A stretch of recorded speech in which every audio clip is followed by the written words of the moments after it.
আমি তনুশ্রী প্রতিদিনের মতন আবার আজকে একটা নতুন রেসিপি নিয়ে হাজির হয়েছি। রেসিপিটার নাম হচ্ছে কুমড়ো ফুলের বড়া।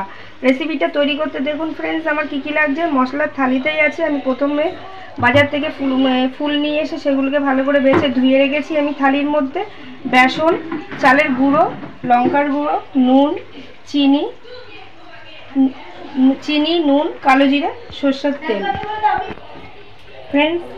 ফ্রেন্ডস আমি গ্যাসটা অন করে কড়াইটা বসিয়ে দিয়েছি। কড়াইটা কিছুক্ষণ ধরে একটু গরম হোক, তার জন্য সময় দেবো। এদিকে আমি বেসনটা একটা বানিয়ে নেবো বেসনের। দেখুন আমি বেসনটা প্রথমে দিয়ে নিলাম, চালের গুঁড়ো দিয়ে নিলাম। চালের গুঁড়োটা দিয়ে করলে কি মচমচে হয়, ওই জন্য লঙ্কার গুঁড়ো, হলুদ, কালো জিরে, স্বাদ মতন চিনি, স্বাদ মতন নুন,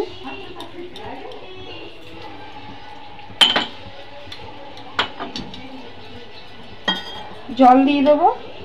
জল দিয়ে ভালো করে ফাটিয়ে নেবো আগে বেসনটাকে।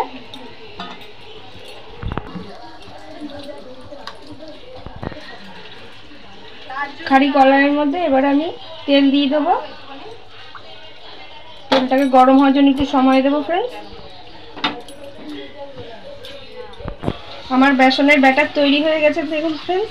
খুব পাতলা করিনি, একটু গাঢ় গাঢ় মতন করেছি যাতে থিকনেসটা থাকে ফুলের ওপরে ব্যাটারটা। ওই জন্য এবার আমি আগে থেকে ফুল ধুয়ে রেখেছি, ফুলটাকে ব্যাটারের মধ্যে চুবিয়ে নেবে এরকম করে।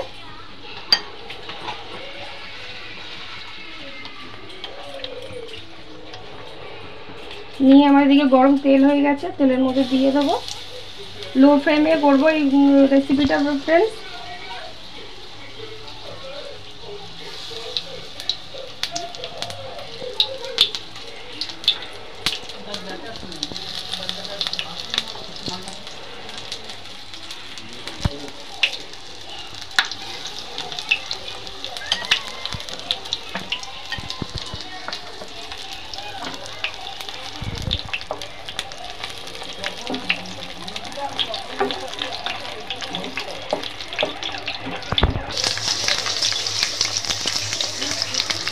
আমি এপিট ওপিট করে ভালো করে বড়াগুলোকে লাল লাল করে ভেজে নেবো।